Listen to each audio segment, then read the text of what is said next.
So Brendan, we hear a lot about, Fusion's focus on innovation. It's even part of the name. Many people might have a hard time though grasping, how will Fusion's innovation policies actually affect us in the everyday? How will it actually make Australian life any better? Yeah, well, one of the things is to make us more competitive in the world for certain manufacturing capabilities. So at the moment, coal, we export a lot of coal, and we don't actually manufacture much in Australia due to the cost. Well, better technology makes that cheaper, which means we can manufacture goods and services in Australia, therefore creating jobs and making it more cheaper. With that innovation and some of the clean energy that's coming in, actually makes things like steel smeltering, aluminium smeltering, etc., cleaner for the environment and cost effective to us to manufacture in Australia as well.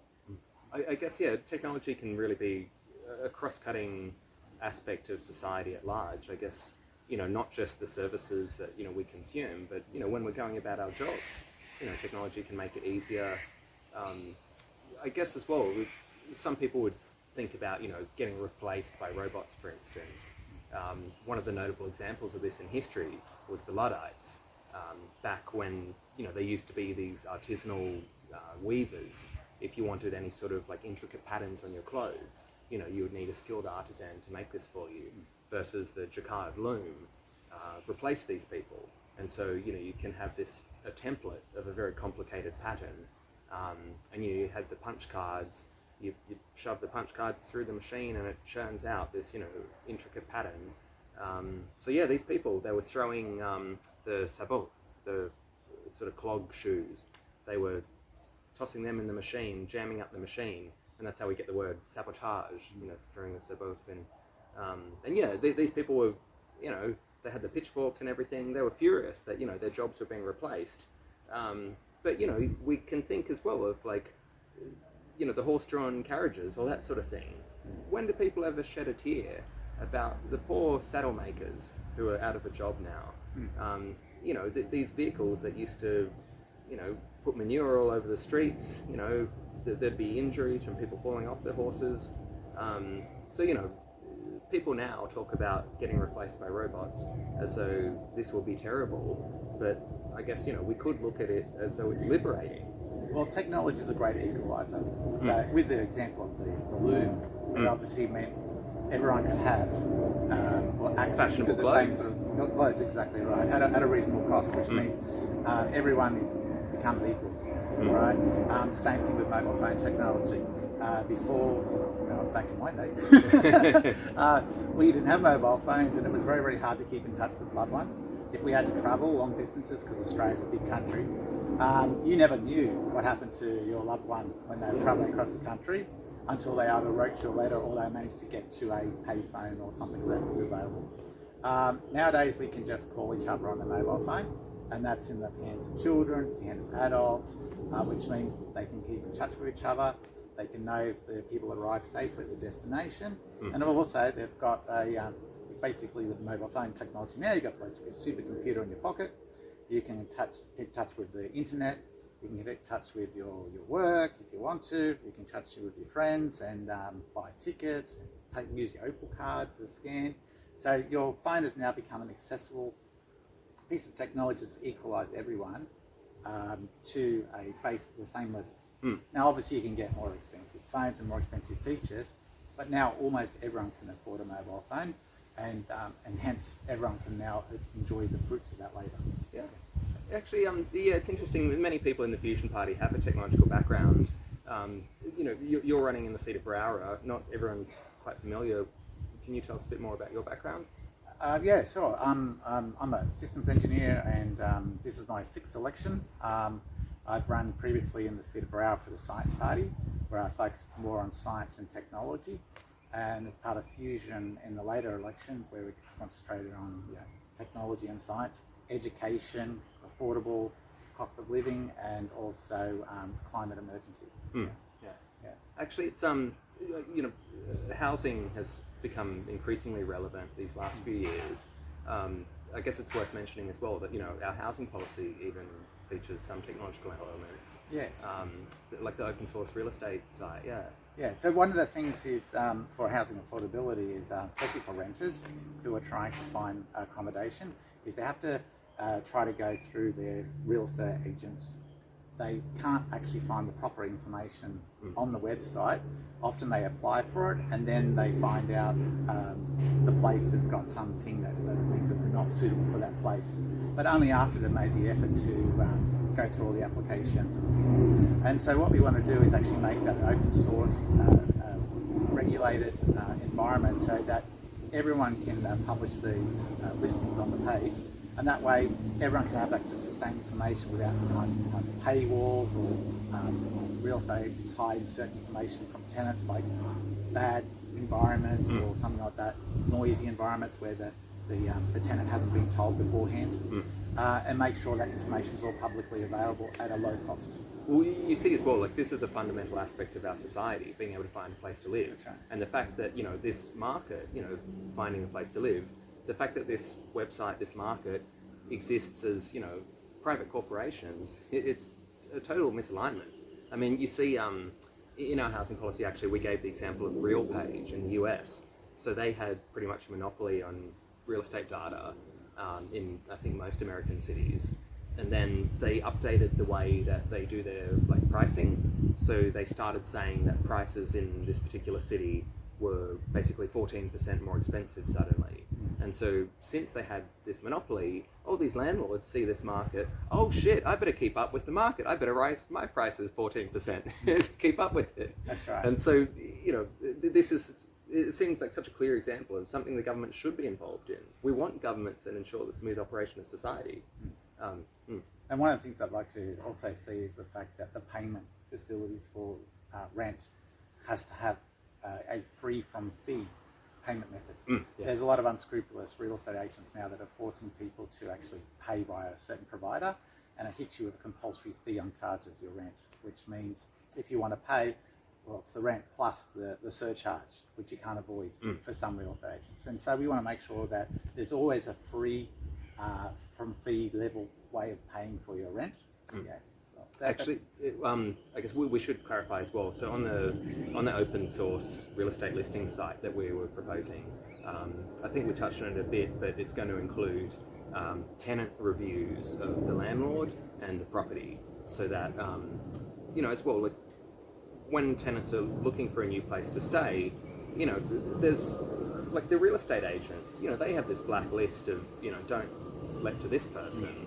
And so, tenants should also have this protection. Am I getting into a terrible situation here? Because, it's undermining the market.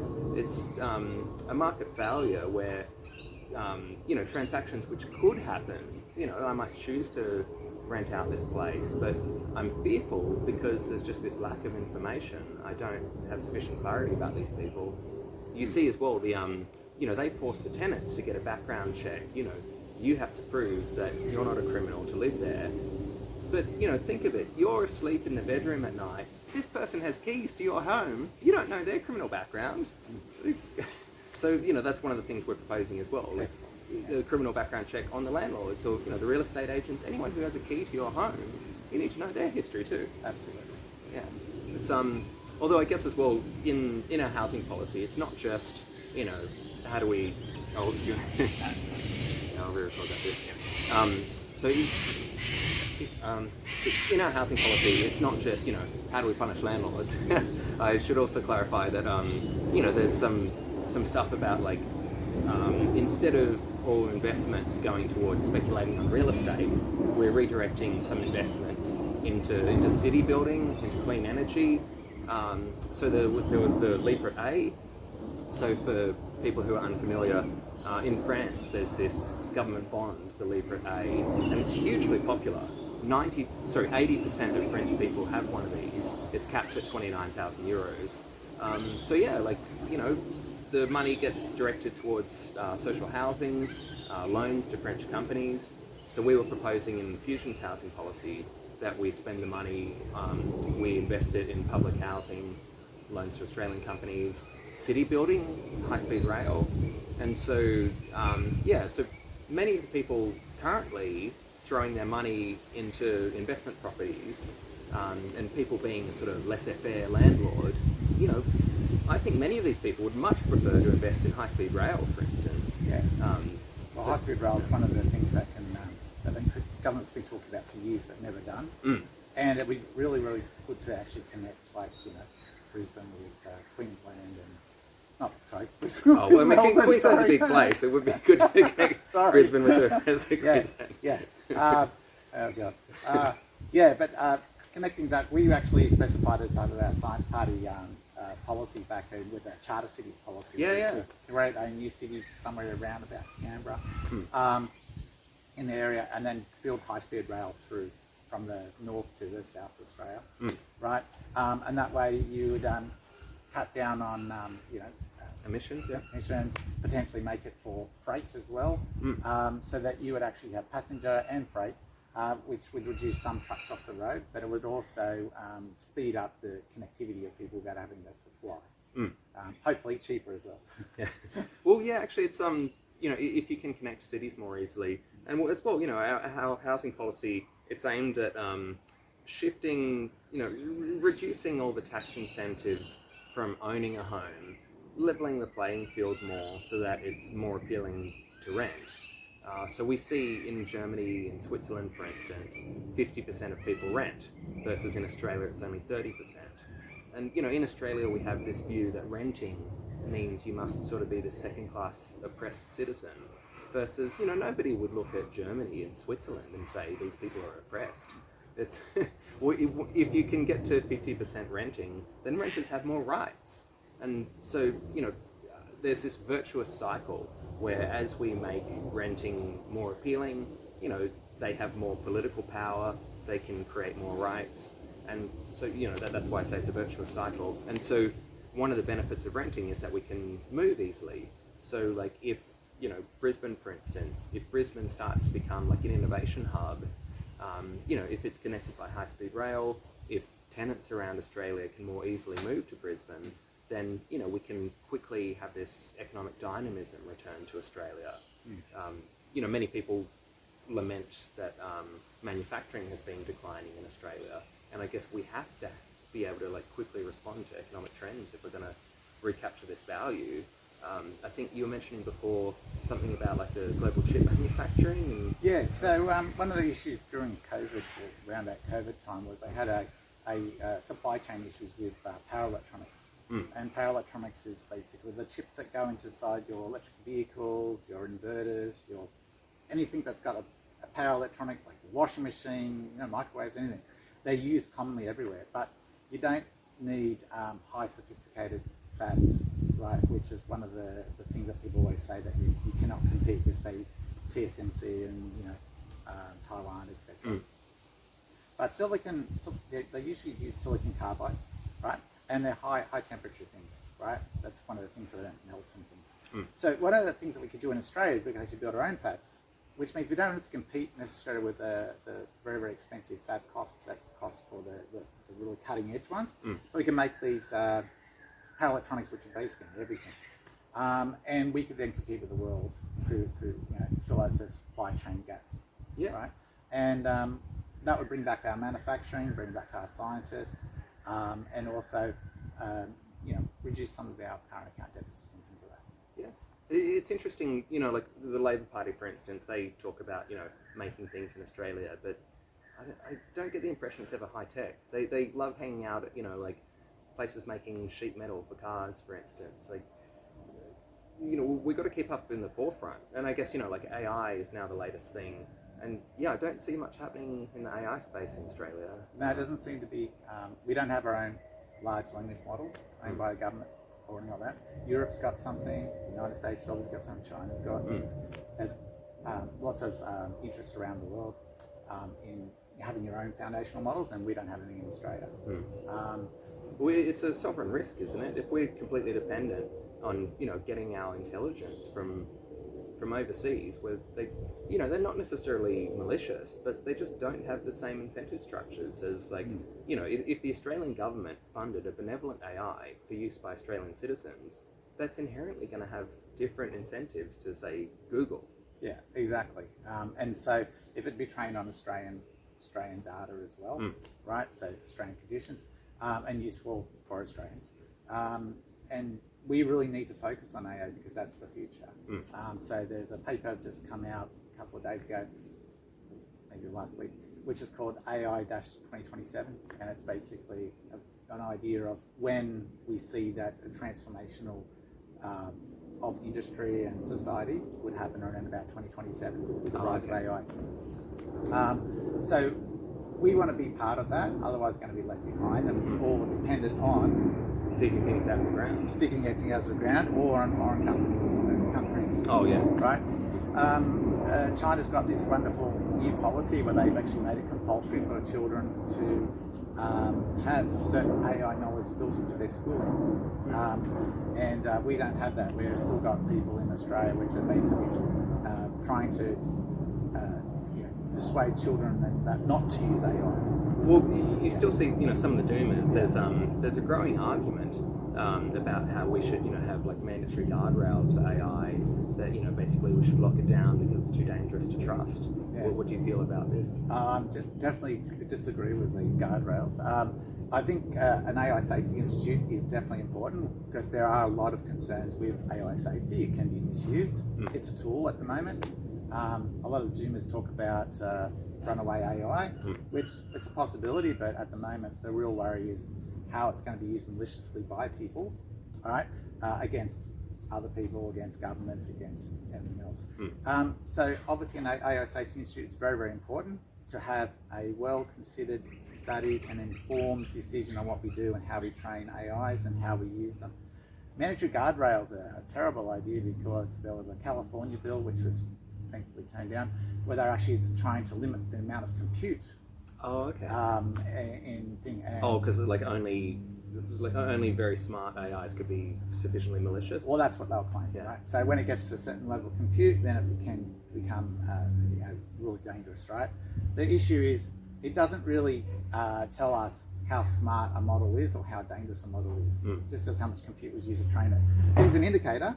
But it's not necessarily the indicator. I can think of some people who aren't very smart and yet are very dangerous to the world. Correct.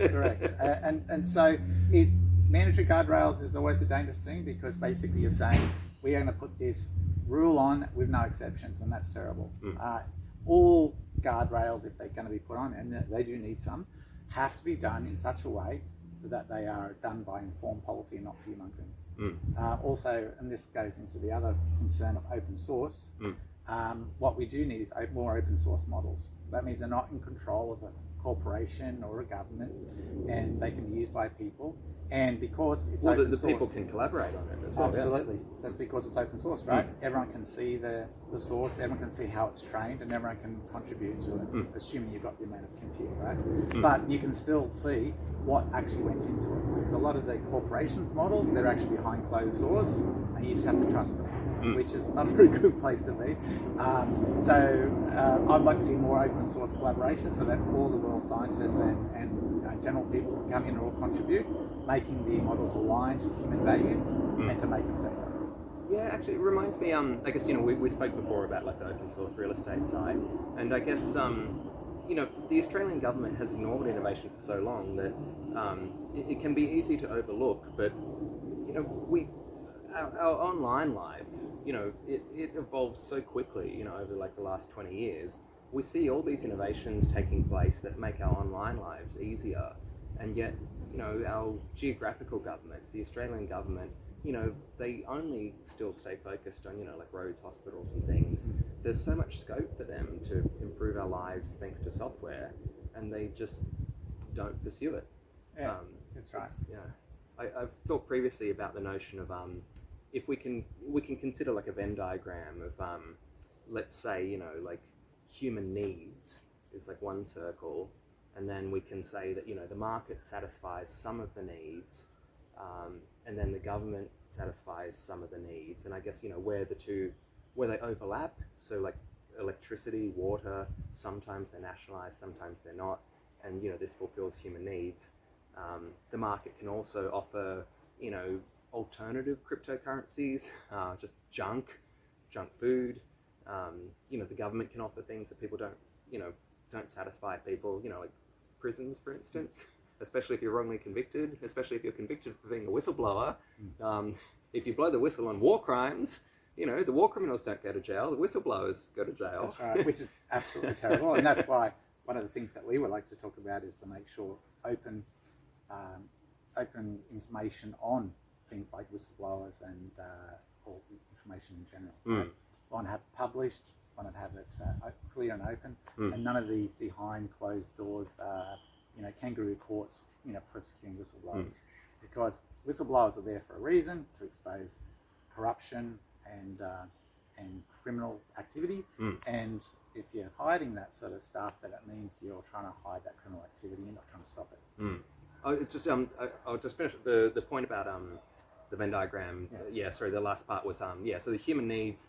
There are some things that the government and the market are not resolving in terms of human needs because it's not sufficiently profitable, or the government just doesn't have the skill set. I would argue that there could still be like open source technological solutions which could improve, let's say mental health. Let's say you have like an open source application for helping organize community groups. There's not much profit motive in it. It's not in the government's skill set, but it's something that would improve human life.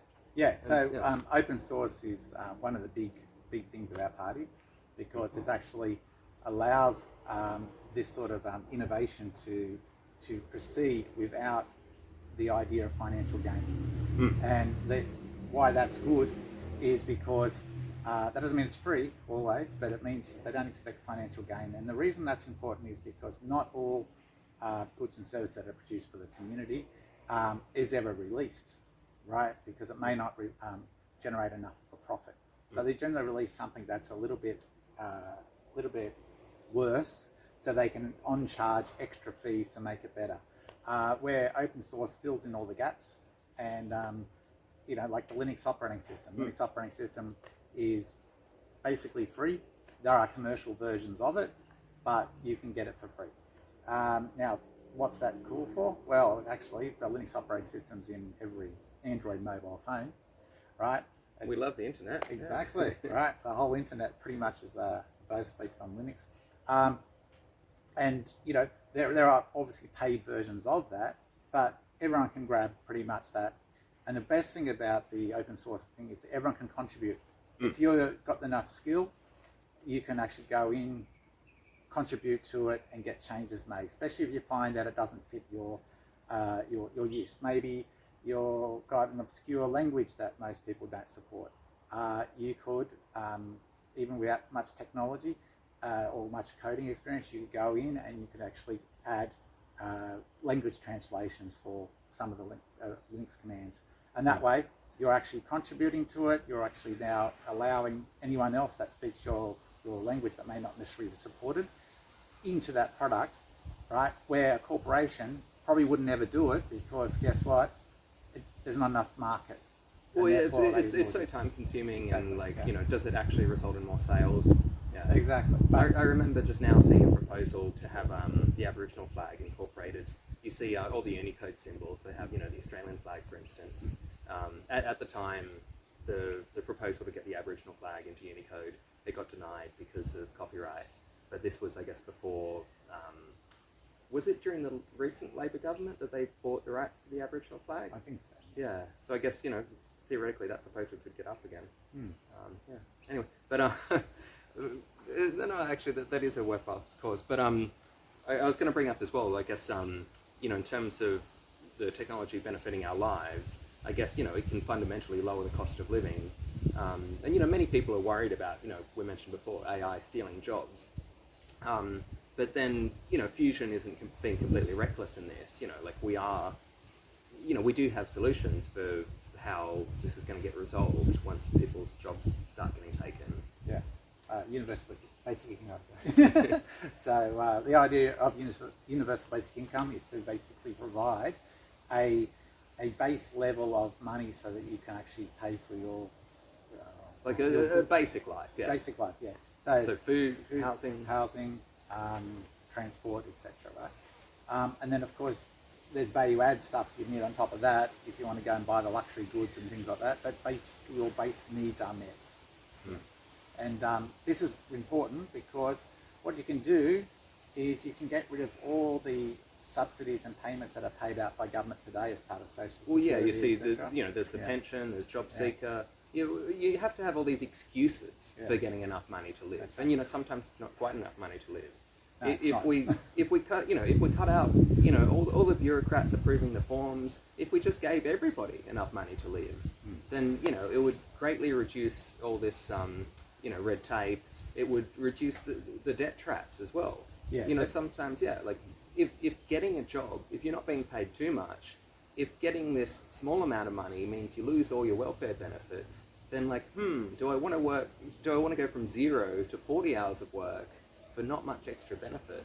Or even less, right?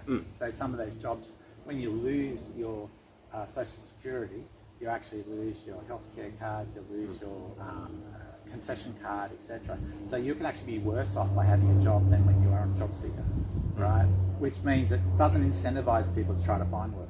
It's the opposite, and they get trapped into this cycle of always being in poverty but can't find a job to get out of poverty. Right?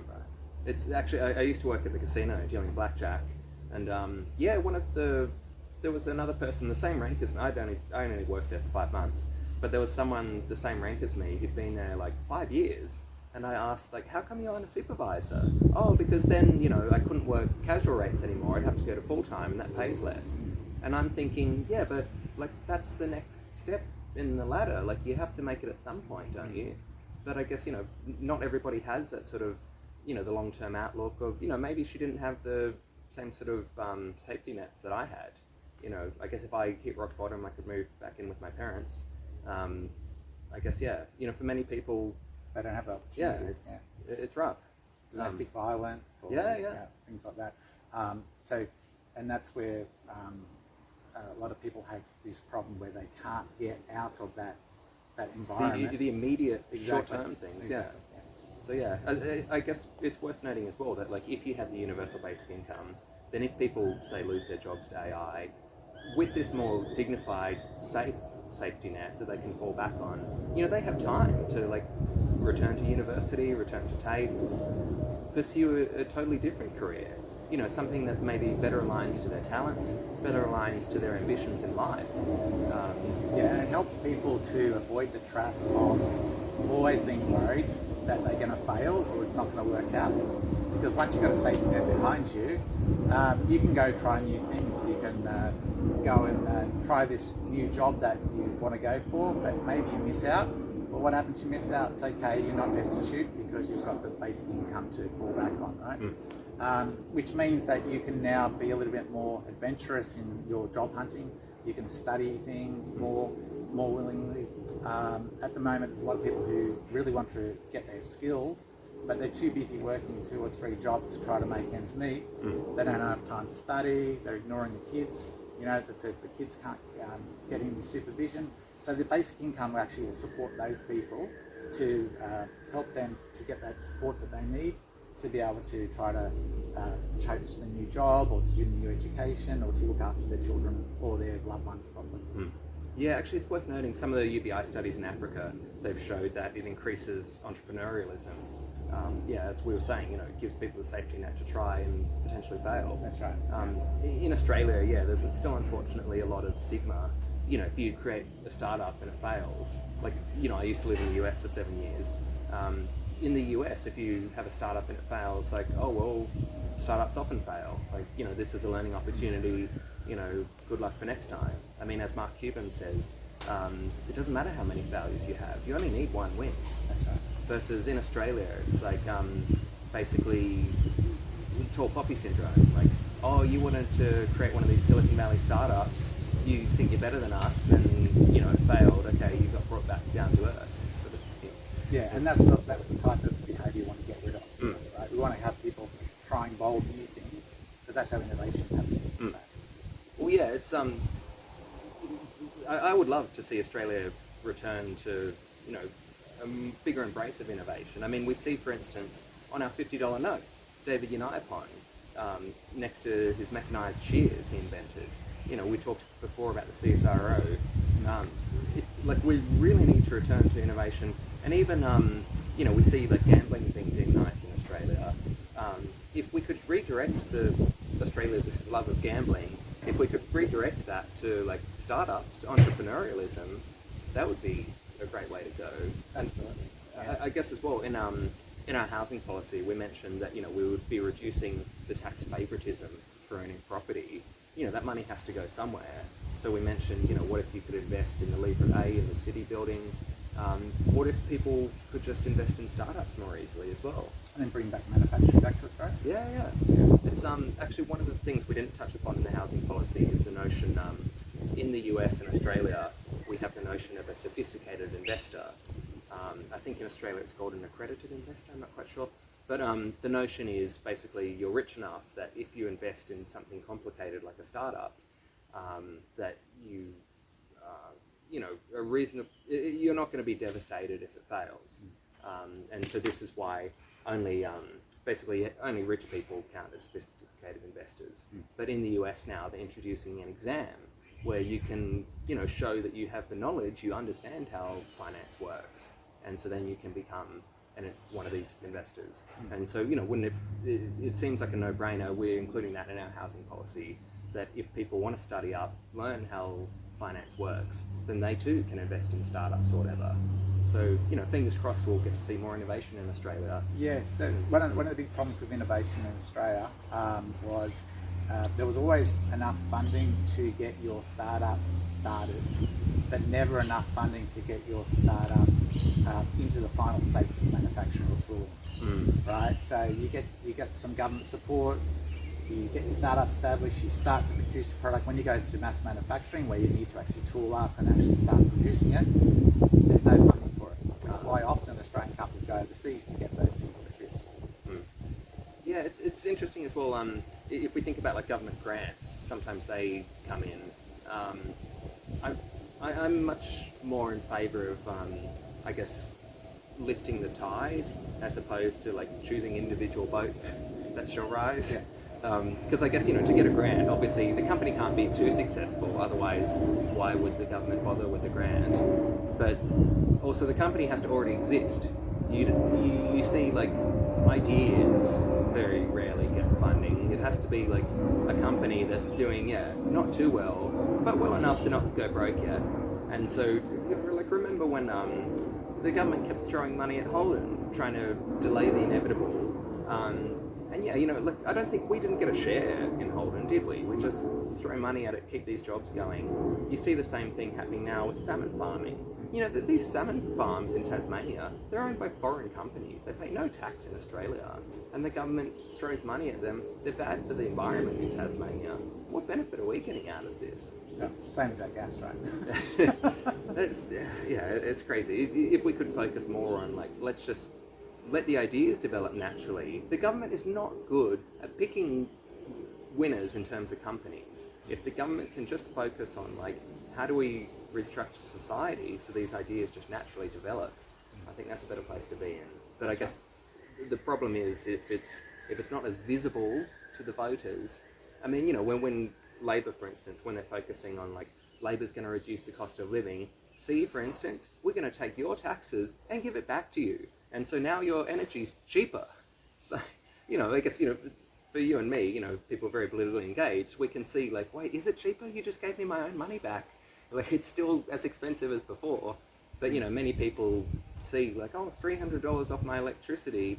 Wow, my electricity is now cheaper. And so, I'll keep voting Labor. Yeah, but I'd like to see that money being put into services. And that way makes it cheaper. Well, there are things that only the government can spend on. Right. If we think about, like building power plants, for instance, I can't commission a power plant. So at the moment, Labor's pursuing this plan of let's give people a 30% discount, a 30% subsidy on batteries, for instance. A battery lasts, 1 hour, maybe a few hours at most, versus the government could build pumped hydro, pumping water uphill to like the top of a cliff. That energy can be stored that can last days. If we go a long period of no sunlight, no wind, then, we need this energy storage that's going to supply us for days. Because in AEMO's integrated systems plan, for instance, it's predicting, so at the moment our grid is 19 gigawatts. It's predicting pretty much doubling the energy needs by 2050. But it's projecting that we're going to need, I think it was 17 gigawatts of peaking gas. So that's almost as much as the current grid. This peaking gas is to make up for the fact that, yeah, like as much storage as we have, what if we go a few days without sun and without wind? Then, you know, we don't want blackouts. And so, you know, this gas, it could be hydrogen maybe. It's probably going to be methane, natural gas. But yeah, you know, building more pumped hydro, I mean, you know, to me it seems like a no-brainer. And yeah. Grid modernisation is a big one. Grid modernisation. Yeah, so connecting all Australia's grids together, right? Making sure they've got appropriate battery storage. Oh, you're saying like connect the west coast? Yeah. Okay. So there's a lot of things you can do. I mean, obviously pumped hydro is important, but the problem is you can only put it in certain places, right? Yeah. Right. So we need big things like pumped hydro, obviously, but we also need a lot more grid modernisation. And at the moment, the grid's owned by private entities. I'd rather that be nationalised and owned by the government. Government can then invest in it, and that would actually feed onto savings to, people at your housing when you pay the price, because even if you've got solar panels, you're still connected to the grid, and then you're still paying the supply charges for just having a possibility of having electricity in place. So that's going to never go to zero. It's going to go higher and higher. So if we can actually get those poles and wires connected across the board, integrated with proper storage, wind, solar. Maybe I think some of Australia's got some geothermal as well. I've heard there's some places, but it's not, obviously not everywhere. It's getting location specific. Yeah. So mainly it's going to be solar, wind, battery storage, and hydro, right? With these gas turbines, where most of Australia's coal-fired power stations are basically well, they're being maintenance cost. Well, yeah. So in AEMO's current plan, they suggest that in 2038 all the coal plants are going to be dead. Actually, on the point of geothermal, it's worth mentioning. So there's a company, Quaise Energy, in the US. They're developing a pilot plant, 100 megawatts. So they're using radio waves to melt rock, and the idea is that you can tunnel into the ground a lot easier. So once you get 2 to 12 kilometers deep, access super hot rock for geothermal. And so this is anywhere in the world. Imagine if every city has access to geothermal power. This will be an absolute game changer. And it's worth mentioning that in Fusion's climate policy, we're suggesting that the government needs to spend a lot more on research and development, because there are still sort of unanswered questions like, how can we transition fast enough? Yes, we can have more solar panels, more wind turbines, but we need to decarbonize on an industrial scale. There's so much that needs to be done, and so research and development, geothermal, for instance, things like this. We're also calling for not just decarbonising, but actively removing the existing emissions which are already in the atmosphere, because that's locking in warming for another few decades. And I guess this aspect of our plan, many people think, like the Greens, for instance, are seen as sort of the gold standard in climate action. Many people are unaware that actually our plan is orders of magnitude beyond what the Greens are promising. We were the first party to have 800% renewables, right? Which the Greens copied with 600, I think, 600%. Right. So obviously we came out with this policy, and we didn't just make it up. We actually sought out experts in the field. So one of the things that we can do with this investment into global climate change and things like that is by doing all this investment, all this research, etc., into alternate source of power. It's not just it's going to be something that's going to happen in 50 years. It's actually going to make it cheaper for your power today, right?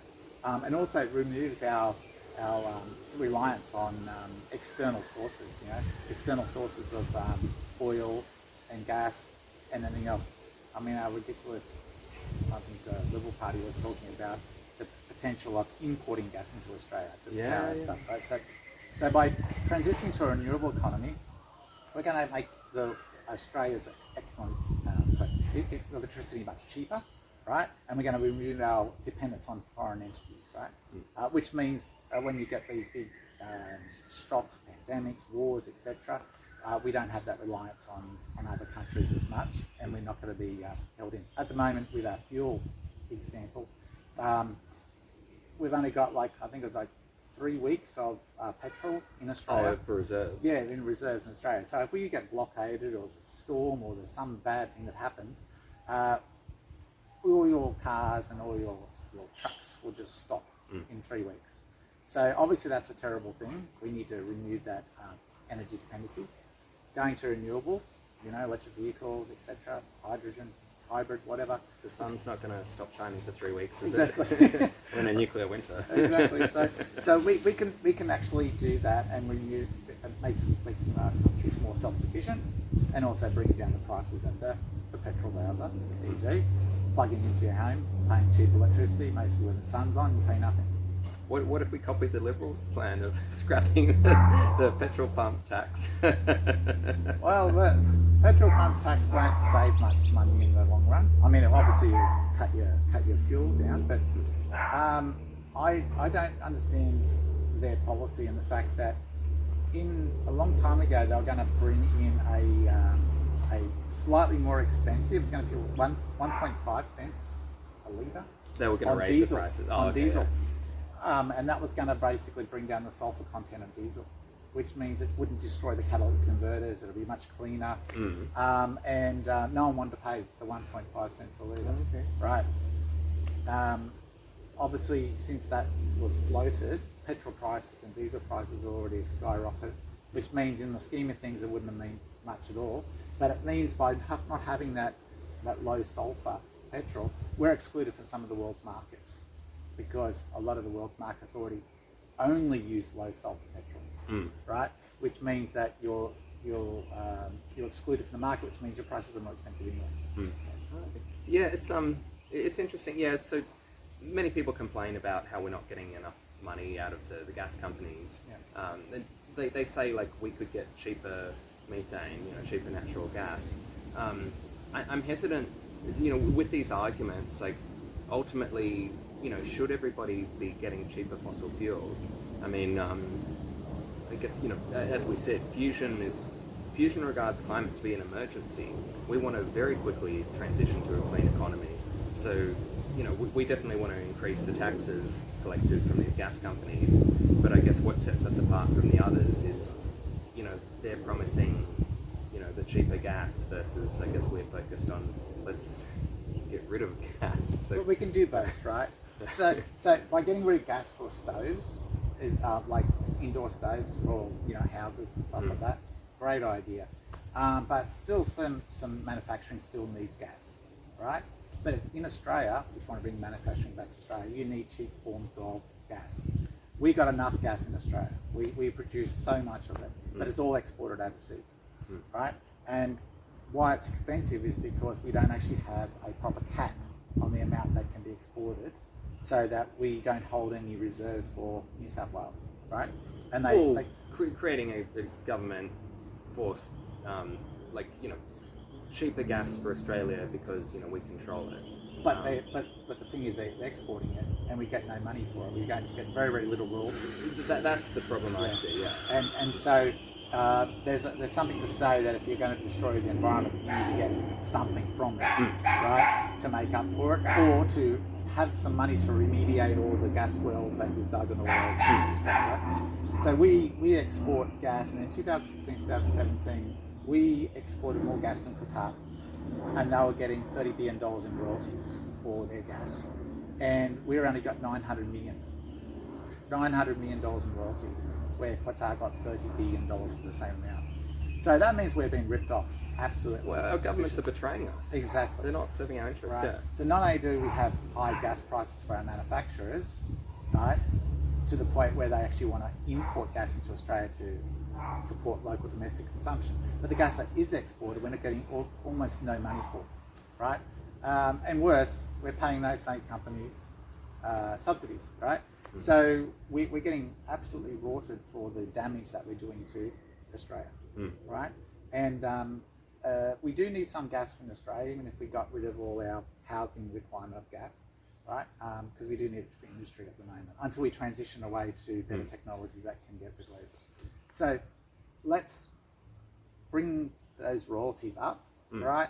Let's put caps on what's exported and actually have proper caps in Australia, like Western Australia had, where they say they cap, I think it's 15 to 20% of all the gas that they has to be kept for Western Australia. Yeah, yeah. Right? And it gives them cheaper, yeah. It gives the cheaper gas. Now, obviously, you still want to get rid of the reliance on your local direct gas as well, but in the transition, you want to have enough gas, and you want to make sure that we're getting the royalties and the taxes for the actual gas that we're exporting overseas. And at the moment, we're not. We're just getting taken for a ride. Well, yeah, I guess, Liberal Labor, do they have the best history of, making deals that act in Australia's best interests? Well, these were brought in by John Howard. And we're still paying they're still paying for that. Yeah. So, I guess, Brendan, if we think more specifically to Berowra, I guess we've covered how, Fusion's policies would increase innovation in Australia, they'd have a more dignified safety net, ultimately make Australia a global player in innovation again, help us keep up with AI. We talked about clean energy and the focus on climate change. I guess, is there anything else that Berowra people would want? Oh, Berowra people, well, obviously Berowra people generally in a leafy sort of suburbs like this. They want action on climate change. They want cheap forms of energy. And they want housing affordability and education. At the moment, education for children, and also cost of education is increasing as well, but also the cost of going to the doctor, right? So medical costs, etc., is very, very expensive. The lack of bulk billing doctors around the place now,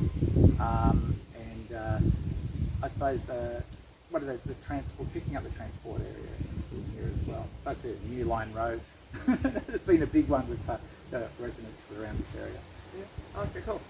So, Brendan, it's been great chatting. Thank you. Authorised by Owen Miller for the Fusion Party, Brunswick, Victoria.